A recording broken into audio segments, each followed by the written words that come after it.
Oi, turminha do primeiro ano, tudo bom? Bom, hoje eu vim aqui para a nossa terceira aula da semana. Hoje já é quinta-feira e a gente vai continuar falando um pouquinho sobre a nossa nova apostila, a apostila número 3. Bom, então vamos lá. Hoje a gente começa, lógico, com o nosso calendário. Então, o calendário, a gente está registrando os números, lembrando do traçado, da forma correta de traçar. E aí, hoje, a gente vai colocar o dia 6. O 6, para quem não lembra, é a letra C e fecha a curvinha. A tia também anexou o vídeo aqui embaixo. Então, quem ainda tiver dúvida, vai lá no vídeo procurar. E ontem foi quarta-feira, depois da quarta-feira vem a quinta-feira. Então, hoje é dia 6 de agosto de 2020, quinta-feira. Nossa atividade de registro de hoje é outra atividade de recorte. Isso mesmo. E aí, o que a gente vai precisar? Lembrar da pega da tesoura. Vou até pegar uma tesoura aqui pra gente lembrar. E lembrar que a gente não precisa recortar entre os espaços, e sim na linha pontilhada. E até chegar no finalzinho. Então, a nossa atividade, ela tem um monte de função que a gente já sabe. Mas a principal que a gente sabe é o recorte da criança, essa psicomotricidade fina, mas dessa vez eu coloquei tudo o que uma simples tesoura faz no desenvolvimento da criança. Eu vou fazer um post no meu Instagram falando sobre a tesoura, tanto na educação infantil como no fundamental, o quanto ela é importante. Então, usa e abusa dessas crianças e uma tesoura na mão. Manda recortar papel que você nunca vai usar na vida, porque a importância da tesoura para uma educação é gritante. Bom, eu coloquei alguns aqui no nosso slide, então olha lá. A ação do recortar, o hábito mesmo de recortar, fortalece os músculos da mão e estimula habilidades que preparam a criança para lidar com outros utensílios no futuro. Então, se a gente começar lá na educação infantil, a tesoura é esses utensílios, né, que a gente vai usar já no fundamental. Exemplo disso pode ser objetos como lápis, botão e uma faca quando a gente se torna adulto. Além disso, recortar estimula a coordenação entre os olhos e a mão, que é a mesma coordenação que eu tanto prezo, que eu falo pra vocês, de olhar e fazer uma determinada coisa, que é o processo de alfabetização. Escrever, olha pra lousa, escreve no papel, olha pra lousa. Duas funções de olho e mão. É a mesma coisa da tesoura.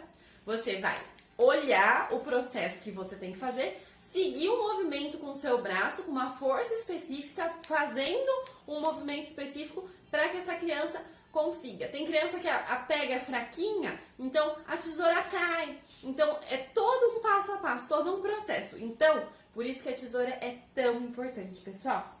E uma segunda atividade que desenvolve esse tipo de questão, olho e mão, ou movimentos duplos, que isso é muito importante, eu acho que muitas famílias aí não têm essa... Eu sou uma.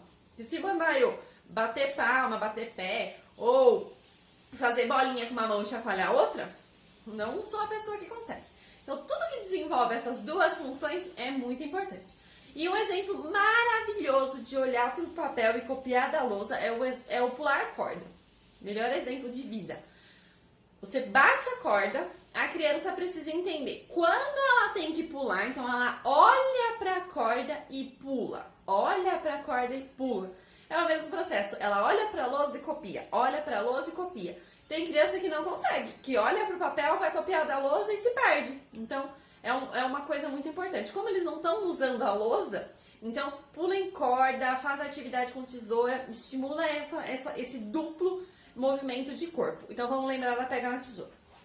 Dedão, dedo do meio e o dedinho da minhoquinha que a gente canta, abraça a tesoura. Os outros não usam pra nada. Então, não é todos os dedos, porque aí encaixa tudo aqui dentro da tesoura e é maravilhoso. Não.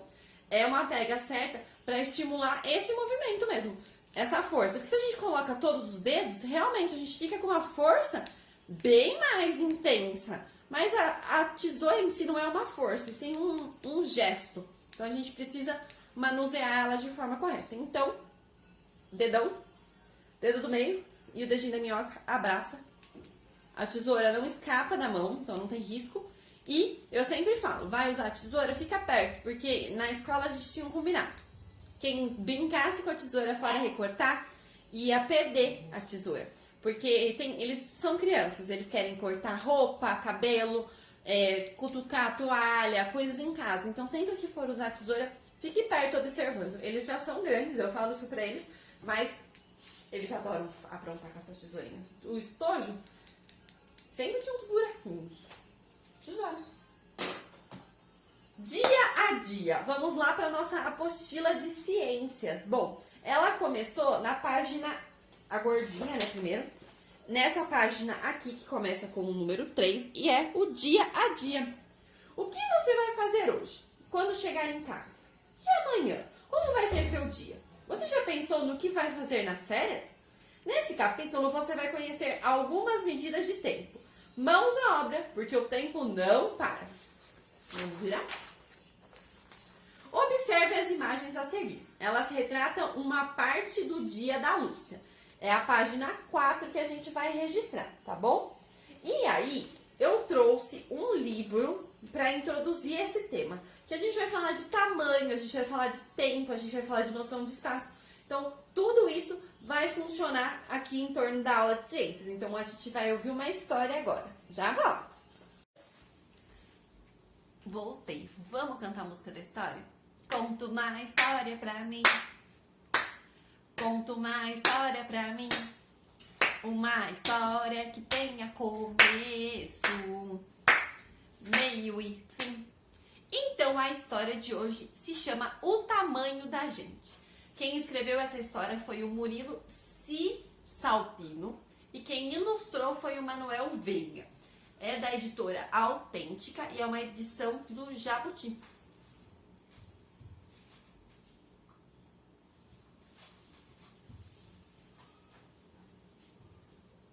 Andei pensando muito e começo a desconfiar que a coisa que eu mais tenho feito nessa vida é crescer. Hoje eu tenho esse tamanho que eu tenho, mas é um tamanho que ainda é pequeno, porque sei que tem um monte de coisas me esperando para quando eu crescer de verdade.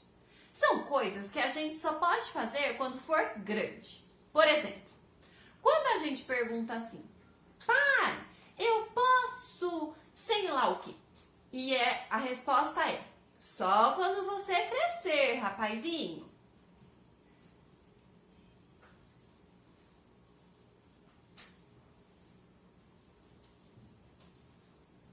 E também, mãe, quando é que eu vou poder quando você tiver maiorzinho, querido. Ah, mas eu sei que já tenho crescido. Não faltam tias e tios, avós e todo tipo de amigo da família para me dizer: nossa, como você cresceu! Às vezes eles comentam: vai ficar maior que o pai. Vai te botar no chinelo, Alberto. Alberto é o nome do meu pai. Realmente estou crescendo. Vejo fotografias de um tempo que nem me lembro, de tão pequeno que eu era. Um tempo em que nem andar eu sabia. Um tempo em que eu não era que eu era um euzinho. Um tempo em que eu estava subindo no colo da minha mãe, todo enrugado, enrolado, cheio de papinhas. Um tempo em que eu passava de pé por baixo da mesa da sala.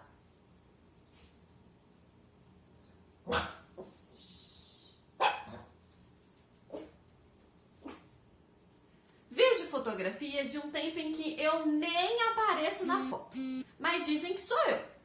Quem está lá dentro daquela barriga da mamãe? E meu pai ao lado, com uma cara engraçada, um sorriso amarelo, tadinho, como a dizer: como será que vai ser esse pestinha? Meu Deus!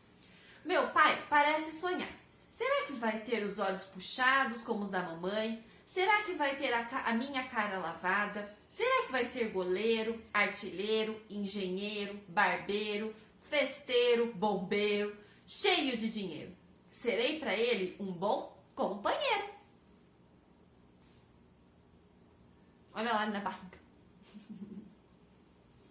Diz o meu pai que eu já fui tão pequeno, mas tão pequeno, que nem dava para ver. Só pelo microscópio, não é mifoscópio ou mistroscópio. Bom, foi no tempo do óvulo e do tal do sei que lá de onde, da minha mãe com meu pai. Eles se encontraram e quando se encontraram eu comecei a ser eu. Um tiquinho que começou a crescer e todo dia, desde então, eu não parei de crescer. Pois, como já disse, eu tenho crescido mesmo. Além das fotografias, tenho muitas marquinhas no batente da porta do meu quarto para provar. E é claro, de novo, as minhas tias sempre a dizer: nossa, como você cresceu. Nessa hora, atrapalham o meu cabelo e apertam as minhas bochechas. Que coisa! Mas dizem pra gente parar de crescer um dia.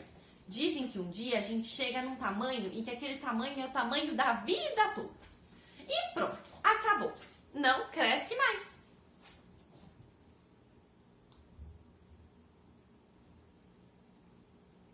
Será?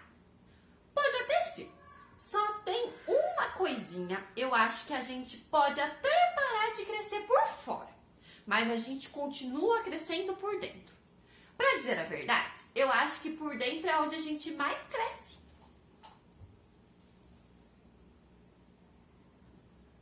Dentro da gente, a gente cresce em lugares quando viaja, cresce em olhares, em sorrisos, em tristezas, em risos das pessoas que passam pela gente. Dentro da gente, colecionamos proezas como a vez em que eu pulei o muro do vizinho ou como a primeira vez que atravessei a rua sozinho. Isso mesmo. Dentro da gente, a gente cresce em lembranças. Cresce em esperança, em vontade, em desejo de realizar sempre alguma coisa a mais. Dentro da gente é tão grande que lá começam a morar pessoas. A Rita e a sua fita xadrez, o Joca e a sua caixa de papelão, uma máquina poderosa que vai levar ele até as estrelas. O Crispim, jardineiro que cultiva o jasmim. O Nelson da sorveteria e seu bigode que dá até voltinhas. O Daniel e seu jeito amigo. A Sara e seus olhos guaranis. E mais o Ari e todos os amigos da escola. Dentro da gente pode morar o olhar de alguém que a gente nunca vai saber quem é, mas que passou por nós de repente, na rua e nos olhos com um jeito meigo de uma meiguice que foi embora com ela.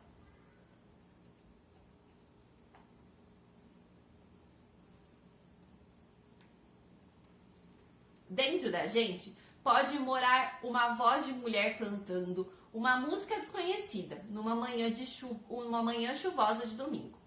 Pode morar também o estranho sapato de um menino que um dia a gente viu na feira da esquina. Pode morar um cheiro de terra, um gosto de fruta, uma brincadeira nas poças de chuva. Pode morar todo um arco-íris que a gente viu. Um dia riscado do céu com lápis de giz de cera. Pode morar o barulho das asas de umas pombas que vivem passeando na praça. Pode morar toda a praça. Pode morar também uma dor de dente ou a dor de um tombo de bicicleta. Pode morar a tristeza de não ter ganhado um presente desejado. Ou a tristeza de se sentir às vezes sozinho no meio de muita gente. Pode morar a alegria explosiva de um gol do Brasil na Copa do Mundo. E a gente feliz no meio de muita gente, abraçando e sorrindo para quem a gente nunca viu ou verá de novo. Dentro da gente pode morar montanhas, rios, mares e florestas. Pode morar também um tatuzinho bola que a gente comeu no jardim, só de curiosidade. Coitado. Dentro da gente pode morar milhões de histórias, como as que moram no meu avô, que já anda meio encurvado pelo peso de todas elas. Bom, eu acho.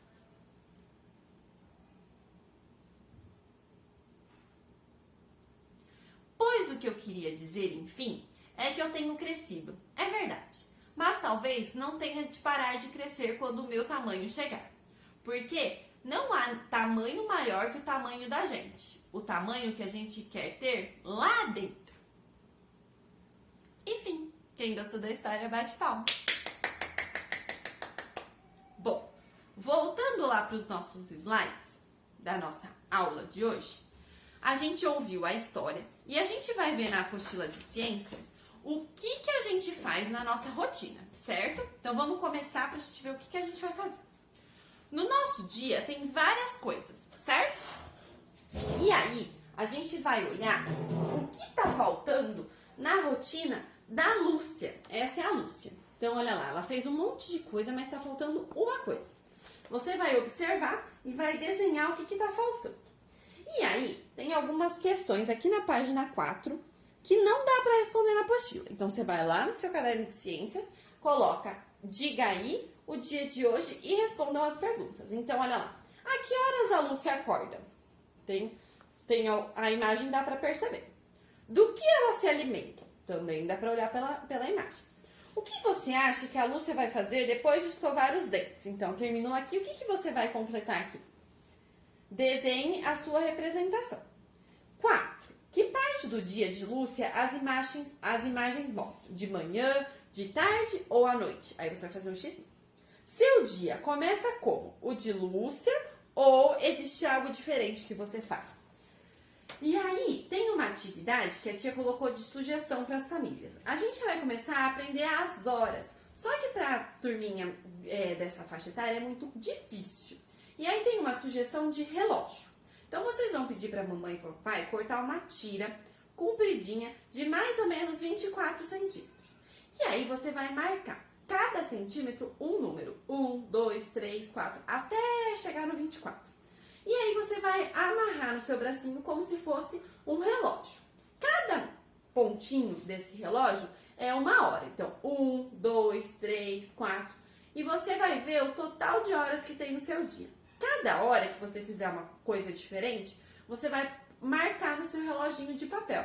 E aí vocês vão começar a observar e a ter a noção do tempo. Então, vamos começar assim como uma experiência de relógio. Então, é um relógio simples, simbólico, porque a gente sabe que os horários não é 1, 2, 3 até o 24. Mas para a criança entender o nível de 24 horas. Porque a partir de agora vai falar quanto tempo você fica na escola, quanto tempo você fica em casa. E essa noção de tempo ainda não existe, ela é muito tempo ainda. Então, a gente precisa estabelecer esse limite de horário, combinado? Então, coloquem aí esse relógio, essa dica de relógio, porque é muito legal para as crianças aprenderem. E aí, eu coloco um QR Code e um link para vocês jogarem o jogo do Bernardo. O Bernardo é igual a Lúcia. Ele tem uma rotina e vai crescendo. Então, a rotina de manhã, a rotina da tarde, e aí depende. Aí vocês que vão organizar. Então, abre o QR Code ou o link e aí vocês conseguem jogar o joguinho do Bernardo. E aí a gente vai para a página 5. Agora que você já sabe mais sobre a rotina, registre como é a sua rotina, mesmo agora na quarentena. Então, olha lá, quando você acorda, tem o dia todo para brincar, ir à escola, comer e fazer muitas outras coisas.